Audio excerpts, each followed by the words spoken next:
Mick is so cool.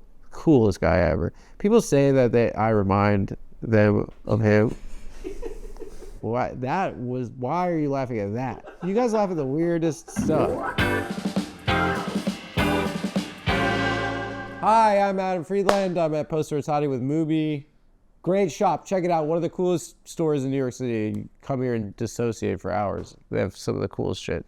And MUBI, what an honor. I've been a fan for about 25 years now.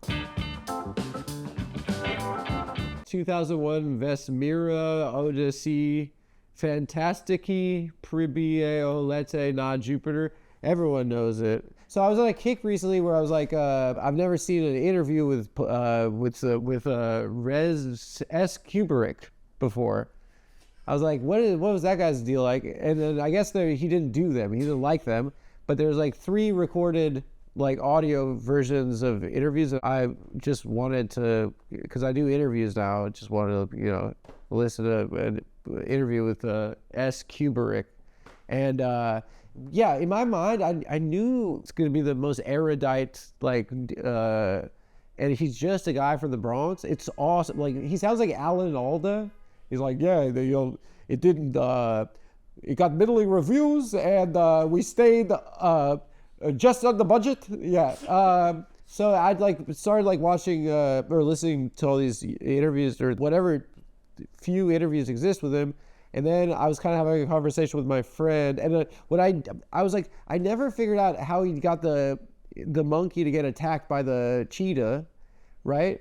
Because obviously it's a guy in a monkey suit, but they didn't have CGI practical effects. So then I looked it up, and then this psycho S. Kubrick, he sent this guy to train for a year to get attacked by a cheetah. That's what he did. I always had that question throughout since I was a kid when I saw this movie. They hadn't been to the moon yet, right? They hadn't been to the moon yet. How do they know what space is? How did he do it? He's such a psycho, this guy. It's weird too, is he got bad reviews, and then actually Woody talked shit on it. Woody talked shit on it. He's like, I went to go see 2000 with the space on this. It was a bunch of dreck. Who does he think he is? You're doing a movie about someone having a girlfriend. You know how easy it is compared to this movie's called Having a Girlfriend. So I'm a writer. So my character is a writer. And he gets a girlfriend. Honestly, Howard, for just doing a one and done, he kind of smashes it.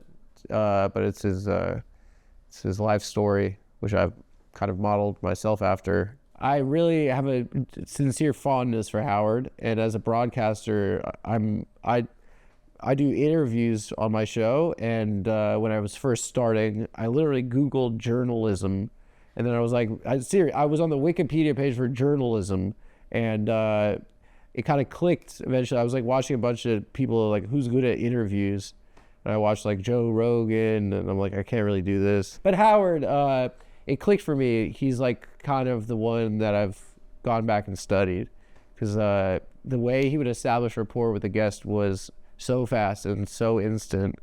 And it's when you're paying attention to the chops that the man has, you marvel at it. I mean, he's your best friend in 90 seconds, and then he could ask you anything. Yeah, the movie's great.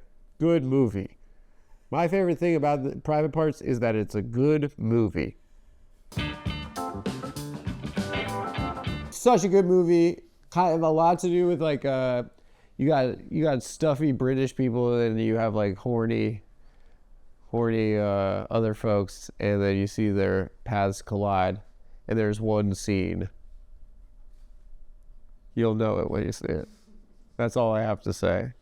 I'm thinking about it now, and I can't keep talking. I'm just, what I'm thinking of. The milk. Oh, yeah. The milk.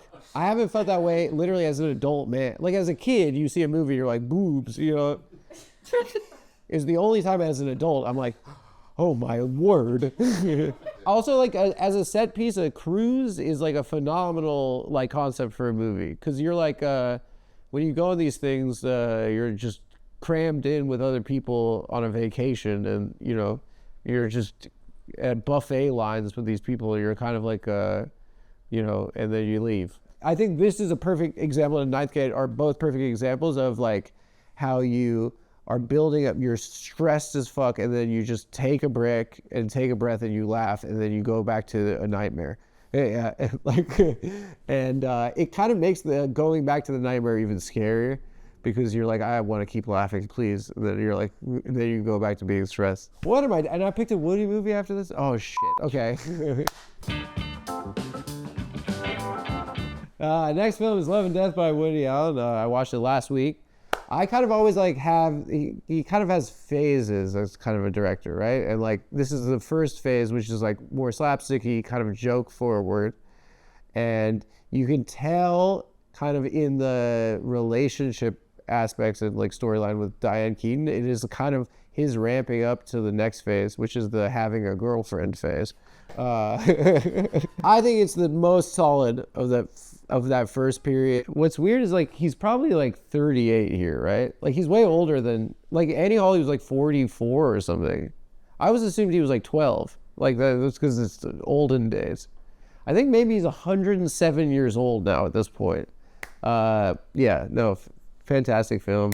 Him and Diane are just, she's like shines in this. She's phenomenal.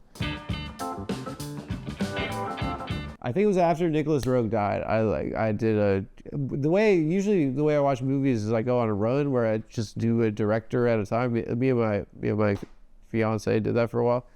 And yeah, Bitter Moon, we were like doing all the Polanskis, and then yeah, Nicholas Roeg, I was like going through everything, and it's like I just forgot how fucking awesome this movie is. It just hits every time, seriously. And I think when I was getting into movies, I saw like that summer after freshman year of college, you're getting the Netflix DVDs.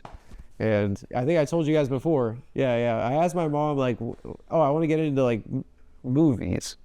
And I said, what are like some smart, good, she said The Conformist and Last Tango in Paris, which is hilarious. And my mom recommended that. But I think in that summer, I first saw this movie as well.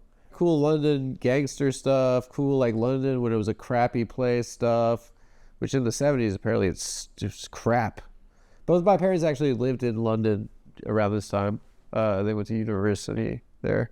It's like, I think this was made 1970, I think, if I'm not mistaken. So like maybe a little bit before my parents were in university, but it's just like, it's a cool document of that era.